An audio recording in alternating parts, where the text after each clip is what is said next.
하나님의 말씀 저희가 좀 함께 읽고 말씀 나누려고 합니다. 출애굽기 33장 18절 한 절 말씀인데요. 저하고 여러분하고 한 목소리로 크게 봉독해 보겠습니다. 시작. 그러자 모세는 그러면 부탁입니다만 내게 주의 영광을 보여 주십시오라고 말했습니다. 한 번 더 읽어볼까요? 한 번 더 있습니다. 시작. 그러자 모세는 그러면 부탁입니다만 내게 주의 영광을 보여 주십시오라고 말했습니다. 아멘. 저희 함께 기도하겠습니다. 하나님, 죽어도 포기할 수 없는 그 한 가지를 저희가 함께 주님하고 나눕니다. 주님의 말씀 가운데 저희에게 임하시고 또한 저희를 새롭게 하여 주옵소서. 예수 그리스도의 이름으로 기도합니다. 아멘. 이런 얘기가 있습니다. 어느 한 청년이 있었는데요. 이 청년이 기도를 하고 있었어요. 그런데 하나님께서 나타나신 겁니다. 그리고 이 청년에게 물어보셨어요. 뭐라고 물어봤냐 하면 내가 너에게 소원을 한 개만 들어주겠다. 그러니까 네가 지금 당장은 얘기하기 어려울 수 있으니까 내가 내일 다시 올게. 내일 기도 시간에 내가 너를 만나서 물어볼 때 네가 얘기하는 소원을 내가 한 가지만 들어주겠다. 그래서 이 청년이 그때부터 이제 고민을 하기 시작을 한 거예요. 하나님에게 뭐를 구하면 좋을까? 내 인생에서 정말 그래도 세상을 사는데 뭐니 해도 머니가 중요하지. 돈을 구할까? 그리고 생각을 하니까 또 이 남자가 또 여자를 빼놓을 수 없는 거예요. 여자를 구해볼까? 근데 이 여자를 또 여러 명 만난다고 인생이 편하려면 결혼을 잘해야 되지 않습니까? 결혼해 보신 분들은. 그러니까 결혼도 정말 중요한데 좋은 여자랑 결혼하는 걸 구해볼까? 이거 고민을 했는데 어느 거 하나를 선택을 할 수가 없는 거예요. 이 우유부단한 형제가. 그래서 이제 그 다음 날이 됐어요. 기도 시간에 하나님이 오셨습니다. 그래, 정했니? 내가 뭘 들어줄까? 근데 이제 그때까지 고민을 하다 하나를 선택하려니까 이걸 선택하면 저게 아깝고 저걸 선택하면 이게 아깝고, 그래서 한 고민이 뭐였냐, 생각해낸 그 해결책이 뭐였냐면 이 세 개의 내 소원을 붙여서 빨리 하나처럼 말하면 그러면 하나인 줄 알고 들어주시지 않을까? 이렇게 생각을 했어요.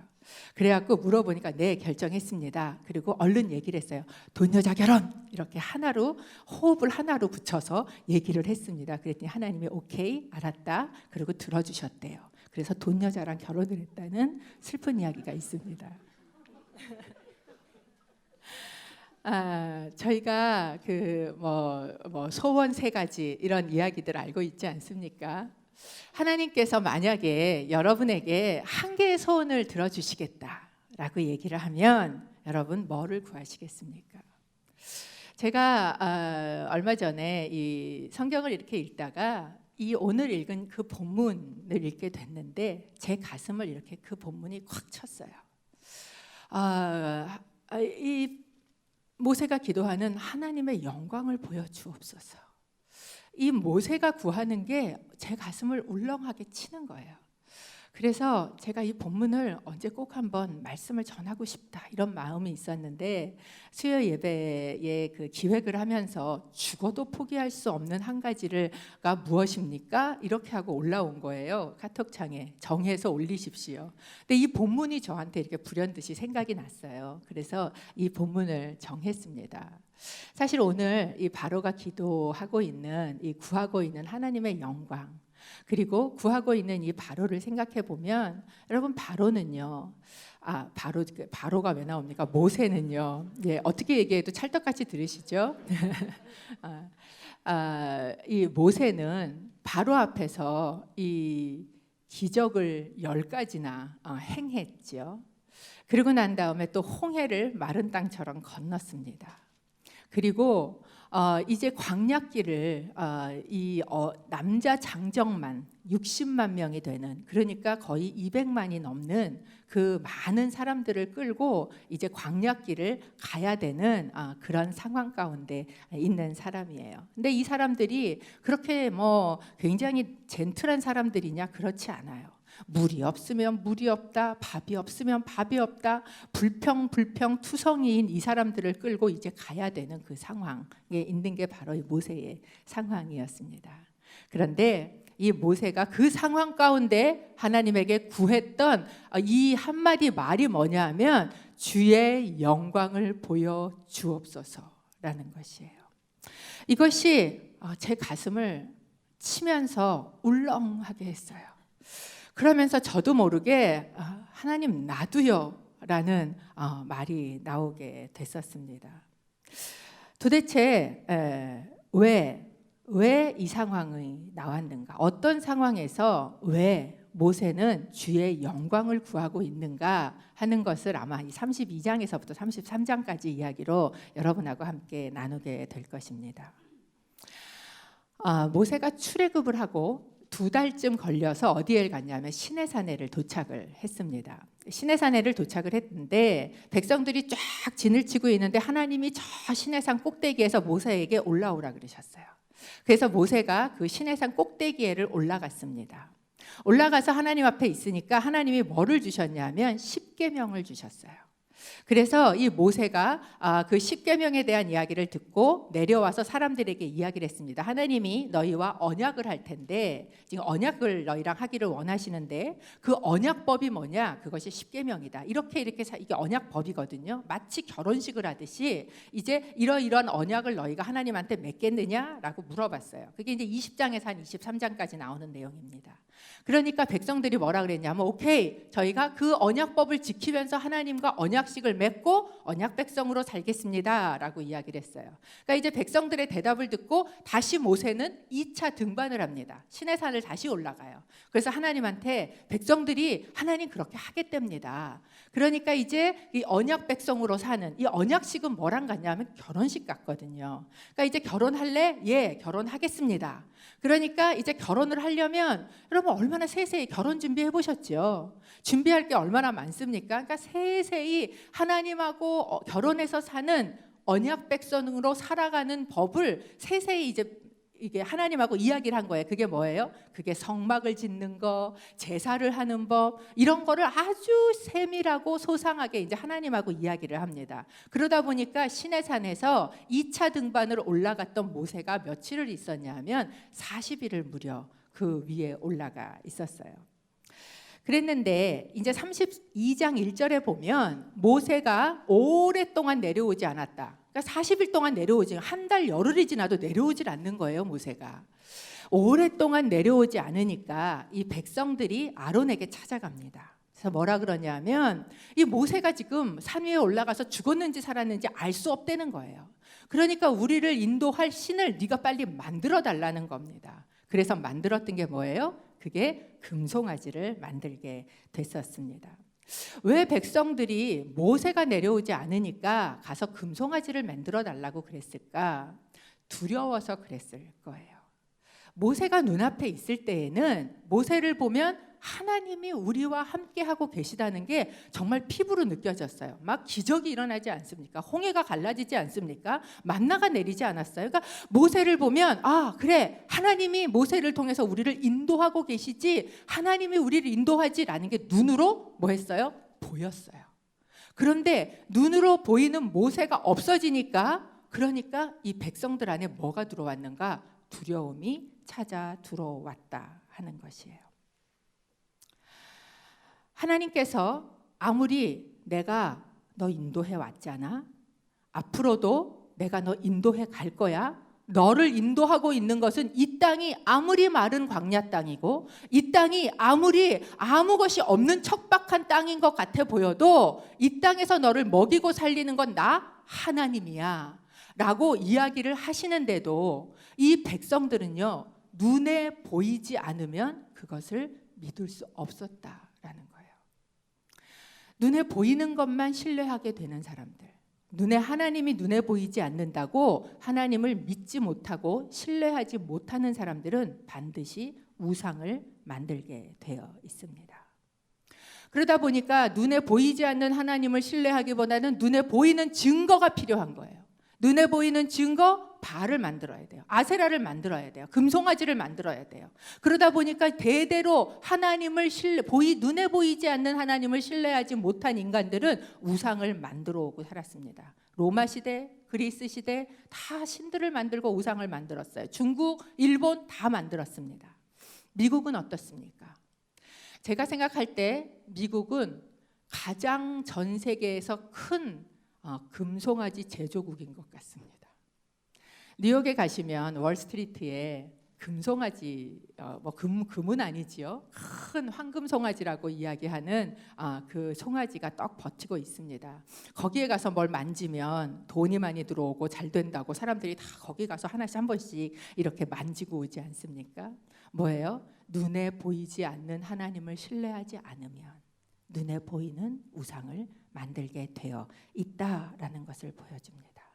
그러면서 이렇게 얘기해요. 이 눈에 보이는 것이 우리를 인도한 하나님이다. 그리고 마치 그가 하나님인 것처럼 그 앞에 번제도 지내고 그 앞에 화목제도 지내고 있는 이스라엘의 모습을 저에게 보여주고 있습니다. 하나님이 그걸 보셨어요.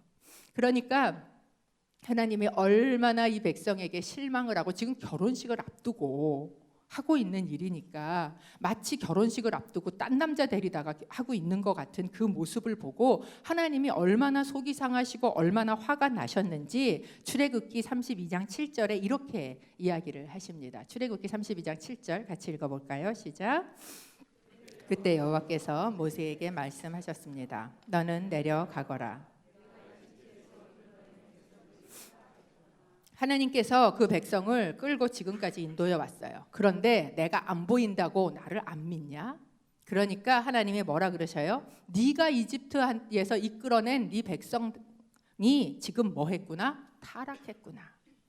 개역개정에 보면 부패했구나. 이렇게 이야기를 하고 있습니다.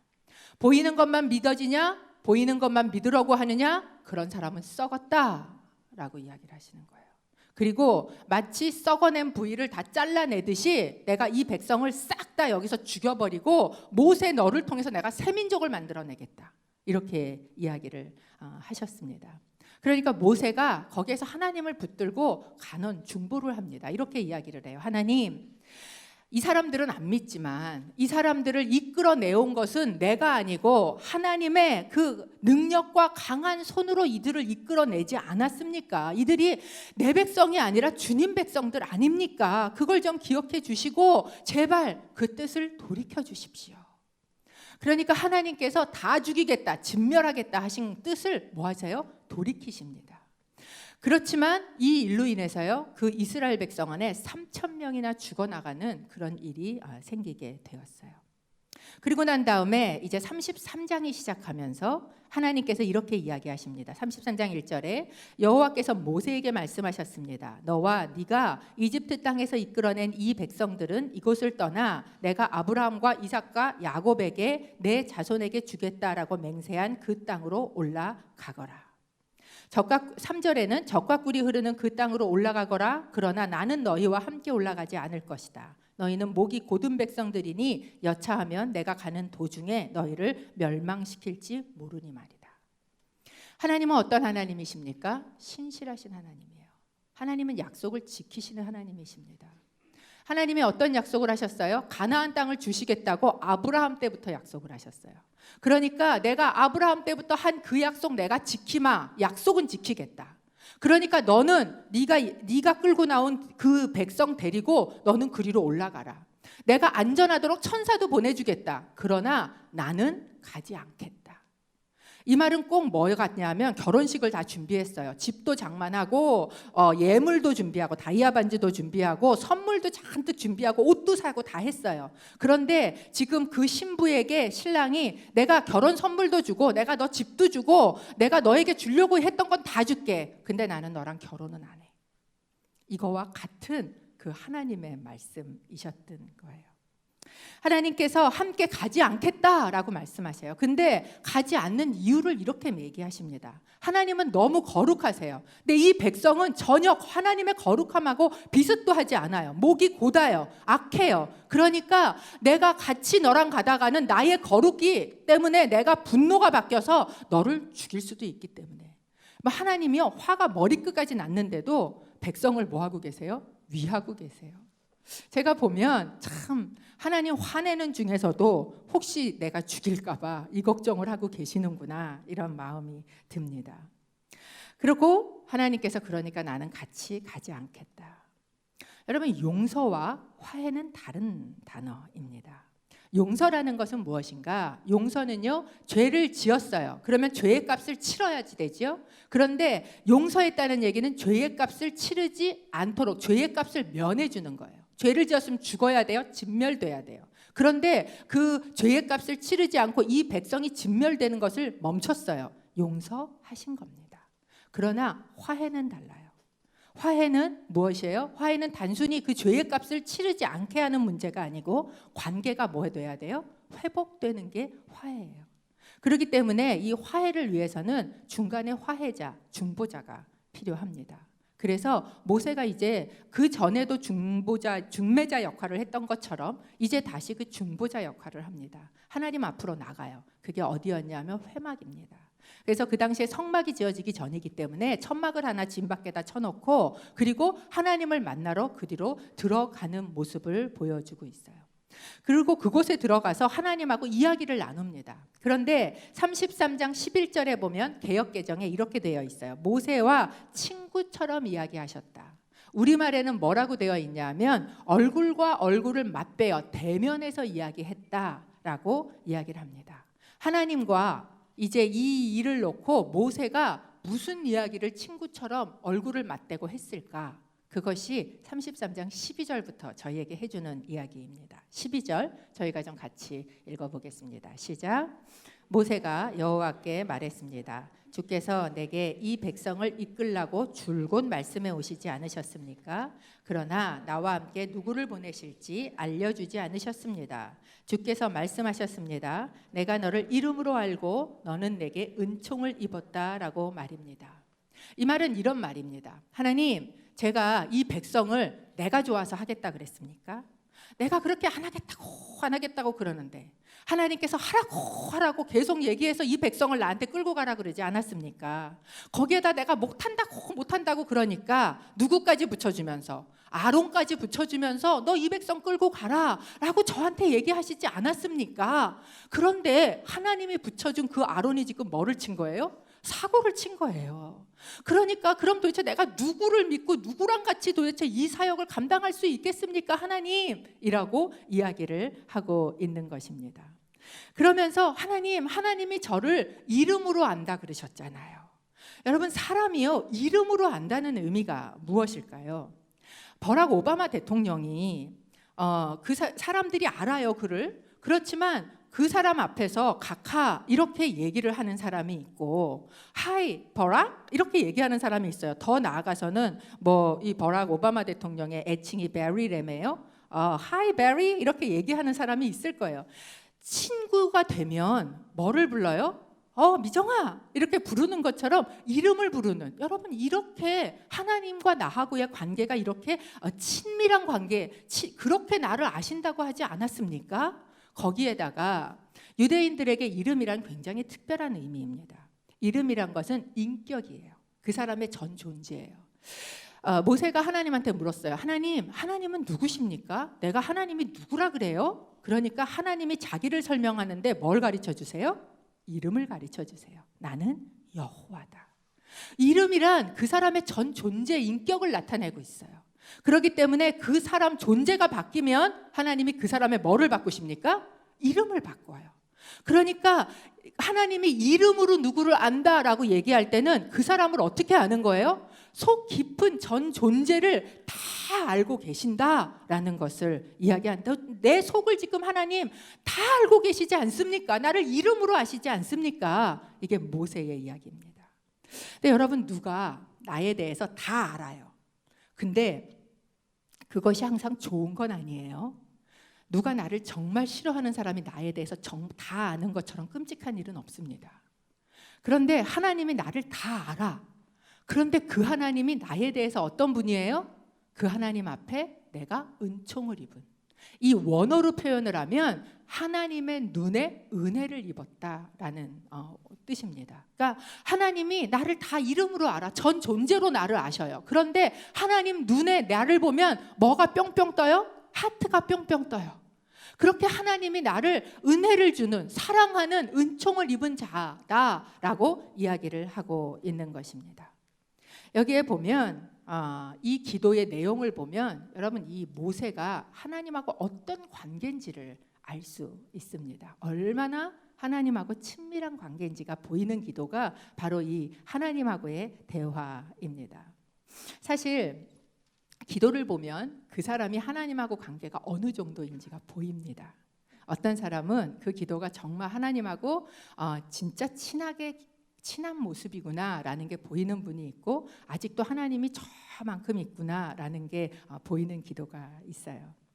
이렇게 모세는 하나님하고 정말 친했던 것 같아요. 이름으로도 알고 하나님 눈에 내가 은총도 입었고 라고 이야기를 합니다. 그리고 그 말에 하나님께서 대답을 하셔요.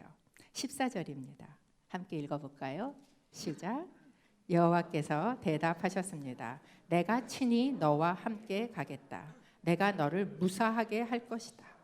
내가 너랑 같이 가줄게 라고 얘기하는 거예요. 개역에 보면 이 무사하게를 뭐라고 돼 있냐면 내가 너를 쉬게 하리라. 내가 너 힘들게 안 할게. 내가 같이 가서 네가 힘들지 않도록 해줄게 라고 하나님께서 이야기하시는 거예요. 그런데 모세가 여기서 그치질 않아요. 한번 하나님을 더 밀어붙입니다. 15절, 16절, 17절을 같이 읽어보겠습니다. 15절서부터 시작. 그러자 모세는 여호와께 말했습니다. 주께서 친히 우리와 함께 가시지 않으시면 아예 우리를 여기서 올려보내지 마십시오. 주께서 우리와 함께 가지 않으시면 나와 주의 백성들이 주께 은총을 입었는지 누가 어떻게 알겠습니까? 나와 주의 백성들이 지면의 다른 모든 백성들과 어떻게 구별되겠습니까?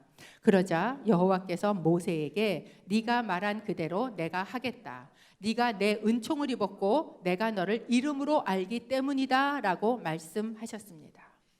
모세가 그래 내가 너를 위해서 너 힘들지 않게 너 쉬게 하려고 내가 같이 가줄게 라고 이야기를 하는데 거기서 끝이지 않고 모세가 하나님을 한 발 더 밀어붙이면서 이렇게 이야기를 하는 거예요. 나 때문에만이 아니라 하나님 주의 백성 때문에도 그렇게 해주십시오. 지금 모세가 계속해서 반복해서 쓰는 단어가 보이십니까? 주의 백성이에요. 하나님께서 이야기하셨어요. 야 쟤네가 네가 인도했댄다. 네 백성 데리고 가라. 나는 같이 안 간다. 네 백성 데리고 너 가봐라 라고 말하는데 이 모세가 하나님 앞에 이야기하는 것은 하나님 이들은 주님 백성입니다. 주님 백성하고 세상 백성하고 다른 거 뭐를 보여주시겠습니까? 나 때문에만이 아니라 하나님 당신 백성들 때문에 같이 가 주십시오 라고 이야기하고 있는 거예요. 이 모세의 위대한 중보 기도입니다. 저는 여러분 이런 기도 좀 해보시기를 축복합니다. 어떤 기도입니까? 하나님의 약속을 붙들고 하나님의 친밀함 속에 거하며 사명감을 가지고 그 백성들을 향한 긍휼한 마음을 품고 하나님 앞에 당당히 서서 하는 기도. 저는 이 기도가 모세의 기도뿐만 아니라 수요일 날 이 자리에 나오신 여러분의 기도도 되기를 축복합니다. 그렇게 제가 이걸 읽는데 약간 이런 생각이 들었어요. 모세 이거 봐라. 좀 센데? 이러다 한 대 맞지? 이런 생각이 들었어요. 만약에 내가 하나님이라면 야 네가 오냐 하니까 이제 상토 위에 올라가려고 그러냐? 한 번 얘기해서 내가 가준다고 그랬으면 됐지. 왜 자꾸 얘기해? 한 번만 해.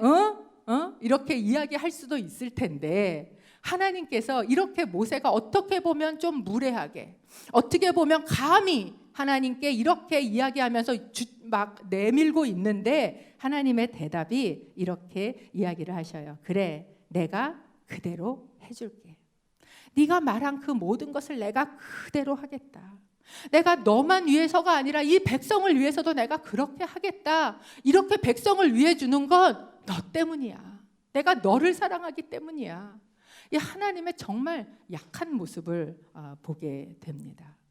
그러면 이제 모세 입장에서 보면 내가 하나님 앞에 구했던 것, 요청했던 것 다 응답받았어요. 그죠? 하나님 같이 올라가 주십시오. 우리랑 같이 안 가려면 아예 우리를 보내지도 마십시오. 막 이렇게 얘기를 했는데 하나님이 그래 내가 그것도 해줄게. 내가 너랑 같이 가줄게. 이 백성이 네 백성이 아니라 내 백성이라는 것도 내가 기억해 줄게. 그렇게 말씀하셨습니다. 그러면 이제 내가 구했던 것도 응답받았고 모세는 여기서 기도를 그쳐도 됩니다.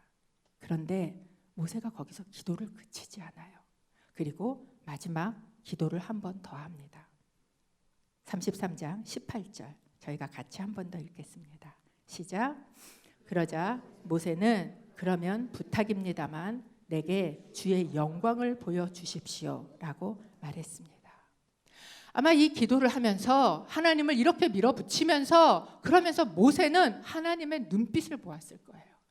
하나님의 눈빛을 보니까 하나님이 어떤 눈빛이신가? 구하면 다 주실 눈빛이에요.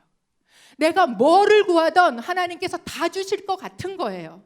그렇게 하나님 정말 나를 사랑하신다면, 하나님 그렇게 정말 내가 하나님한테 은혜를 입었다면, 내가 하나님한테 받은 은혜가 그렇게 무궁무진하다면, 그렇다면 하나님 내 진짜 마지막 소원이 있습니다. 하나님의 영광을 보여주옵소서. 제가 이 모세의 기도를 읽는데요, 가슴만 울렁한 게 아니었어요. 눈물이 핑 도는 거예요. 하나님의 영광을 보여주십시오. 그쳐도 되는 그 시점에 하나님 내가 진짜 모든 걸 다 주실 것 같은, 내가 그것도 할게 그것도 할게, 나라의 반이라도 주실 것 같은 그 하나님 앞에 서서 모세가 구하고 있는 것, 하나님의 영광을 나에게 보여주옵소서. 제가 왜 그 눈물이 그렇게 핑 돌았냐 하면 제 예전 일이 하나 생각이 났기 때문에 그렇습니다. 저한테는 분당 아파트에 대한 상처가 있었어요. 한참 제가 결혼했던 시점이 한참 한국의 부동산 투기가 미친 듯이 돼서, 그래서 막 그 전세금이 너무 올라서 세입자가 자살을 하고 막 이럴 때 제가 결혼을 했거든요. 그러다 보니까 주택 공급을 늘려라, 그래서 나라에서 막 신도시를 개발하고, 그래서 분당을 막 이렇게 이제 개발을 하고 뭐 여러 신도시들을 개발할 그런 시점이었어요. 저희 청락 통장이 하나 있어서 분당 아파트가 나올 때마다 13번 나올 때 13번을 넣었는데 13번 떨어졌어요. 그래서 아파트가 안 되고 그 청약 통장 하나 가지고 있던 거를 분당 넘어 산을 한참 넘어서 들어가는 경기도 광주에다가 아파트를 하나 청약을 받았었습니다. 그리고 거기를 들어갔어요. 그런데 거기에서 저희 자녀에게 굉장히 힘든 일을 제가 겪었어요. 한 6개월 동안 그 힘든 일을 정말 전쟁처럼 겪었습니다. 매일 아침마다 말씀을 피고, 하나님 오늘 내가 어떻게 하면 돼요? 오늘 우리 아이를 하나님 보호해 주실 거예요. 하나님 오늘 내가 학교 선생님을 찾아가려고 하는데 가도 돼요? 가지 마요. 가요. 이거를 매일 아침마다 하나님하고 하면서 인도를 받으면서 그 전쟁 같은 6개월이 지났어요. 그리고 우리가 처음 분양받은 정말 새 집 우리 집이지만 그것을 놓고 6개월 만에 이사를 나오기로 결정을 했습니다. 그리고 다 이제 그게 끝나고 결정을 하고 나니까 제가 마음이 굉장히 편안했어요. 그날 아침에 하나님 앞에 큐티를 하러 앉았는데 너무너무 하나님이 좋은 거예요. 하나님의 은혜가 저한테 너무너무 충만한 거예요. 그 아침에 하나님에게 찬송을 하고 또 찬송을 하고 또 찬송을 하고, 그리고 하나님 너무 사랑합니다. 하나님 너무 좋습니다. 하나님 정말 내 삶의 짱입니다. 하나님의 은혜가 너무 큽니다. 이렇게 고백을 하고, 그리고 이제 앉아서 기도를 하는데 순간 하나님 제 속에 들리는 음성이 뭐였냐면, 미정아 분당집 줄까?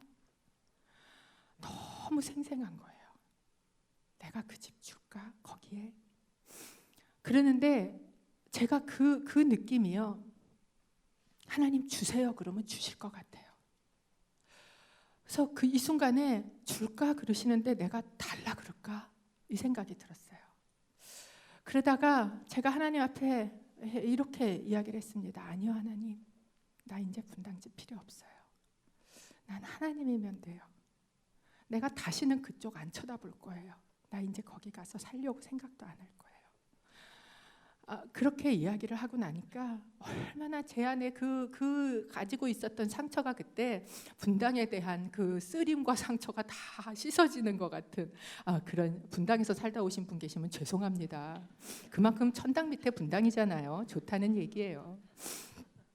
제가 그게 이렇게 그날 하나님께 제가, 하나님 나 하나님이면 돼요.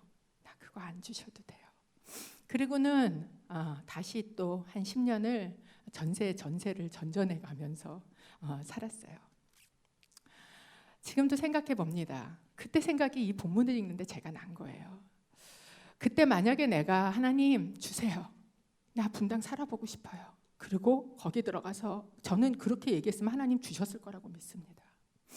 그리고 만약에 거기를 들어가서 내가 살았다면 어땠을까? 어쩌면 그러면 저는 여기 안 있을 것 같아요. 저는 이 길로 들어오지 않았을 거예요. 그때 저는 하나님을 그렇게 구하는 적이 있었어요. 그런데 제가 왜 이 본문을 읽다가 내 눈에 눈물이 갑자기 픽 돌면서 하나님 놔두요 라는 이야기가 나왔냐 하면, 그때 내가 그렇게 하나님을 구하던 때가 있었는데, 그렇게 다른 어떤 거를 주셔도 하나님 내가 당신만 있으면 돼요 라던 때가 있었는데, 내가 지금 구하고 있는 게 뭐지?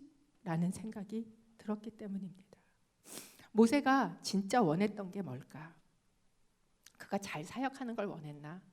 백성들을 끌고 가니까 좋은 리더십을 원했을까? 백성들이 이제 광야에서 먹고 살아야 되니까 먹고 살 것을 구했나? 모세는 그 이상을 구했어요. 그게 무엇입니까? 하나님의 영광을 보는 거였어요. 이 영광이라는 단어는 원어로 카베드라는 히브리어입니다. 이게 원래는 무겁다라는 뜻이에요. 이 무겁다라는 뜻은 뭐를 의미하냐면 하나님의 임재를 의미합니다. 하나님이 임재하실 때요, 그 무거움이 우리 가운데 임하는 거예요. 그리고 거기에다 이 임재는 결국 하나님의 얼굴빛을 의미합니다. 얼굴을 의미해요. 그래서 하나님 영광을 보여주십시오 라고 이야기를 하니까 그 뒤에 하나님께서 뭐라고 얘기해요? 내 얼굴을 보고 살 자가 없어 라고 이야기하는 거예요. 영광을 본다는 건 무엇인가? 하나님의 임재요, 하나님의 얼굴을 보는 것을 의미하는 것이에요. 그런데 모세가 하나님의 영광을 본 적이 없습니까? 아니에요. 본 적이 있습니다. 출애굽기 24장 16절에 보면 이런 말씀이 나옵니다. 여호와의 영광이 시내산 위에 있었습니다. 그 구름은 6일 동안 산을 덮고 있었습니다. 그리고 7일째 되는 날에 여호와께서 구름 속에서 모세를 부르셨습니다. 여호와의 영광이 시내산 꼭대기에 있었어요. 그리고 그리로 하나님께서 누구를 불렀어요? 모세를 불렀어요. 그러니까 모세는 하나님의 영광 한가운데 들어가서 봤어요. 뿐만 아니라 아까 저희가 이야기한 것처럼 하나님은 모세를 얼굴과 얼굴을 대면해서 본 것처럼 보고 이야기를 하셨다라고 성경은 기록해 놓고 있습니다. 그런데 모세가 여기서 또 구하는 거예요. 하나님의 영광을 보여주십시오. 지금까지 내가 경험한 하나님의 임재 정도 말고, 지금까지 내가 알고 있었던 하나님의 희미한 얼굴 말고, 하나님 더 깊은 임재, 하나님 더 깊은 경험, 하나님의 거룩하시고 영광스러운 본체의 깊은 것을 하나님 내가 구합니다. 나에게 주십시오. 보여주십시오. 이것이 모세가 구했던 것입니다. 하나님의 임재를 경험해 보셨습니까? 두려운 일이에요. 무서운 일입니다. 그럼에도 불구하고 여러분, 그것은 목숨 걸고 구해야 하는 일이에요. 하나님을 임재를 맛본 사람은요, 그것을 또 구하게 되어 있어요. 왜? 하나님은 소금물 같은 분이에요.